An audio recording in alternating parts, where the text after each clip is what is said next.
ভাই ভাই ভাই বল কি হয়েছে? ভাই ভাই নতুন একটা ইভেন্ট আছে, আমাকে বের করে দিবে প্লিজ।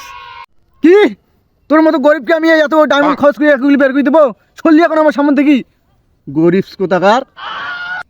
দিলেন না তো সন্ধ্যার সময় স্টোরি আছে একদিন, স্টোরি আছে একদিন সন্ধ্যার সময়। এই স্টোরি না ভাই ছাদি কি বলছিলাম, একটা ইভেন্ট দিত, কয় টাকা এমন দাম, কয় টাকা? 10-20 হাজার টাকা না, বেশি তেমন কিছুই না। ভাই কি যে কষ্টটা দিছিস এই অন্তরে, ভাই কি বলবো। তুই যে গার্লফ্রেন্ড নিয়ে যে পার্কে গেছিলি, কে টাকা দিছে? এই সিএম টাকা দিছে। কে দিছে? সিএম। আর তুই আমাকে সামনে একটা ইভেন্ট বের করে দিলি না ভাই, আমাকে তোর অন্তর রুহু সব অভিশাপ দিছে ভাই। আমি দেই নাই, আমি জীবনে তোকে অভিশাপ দেবো না। তুই যে গার্লফ্রেন্ডের সাথে পার্কে চিপে টাকা খরচ করছিস, আমি কাউকে বলি নাই, আর জীবনে বলবো না ভাই। তুই আমার কলিজার ভাই, তুই আমাকে অন্তর আঘাত দিস, আমি তোকে অভিশাপ দেবো না, আমার রুহু অভিশাপ দিছে ভাই। আরে পা আন্দারে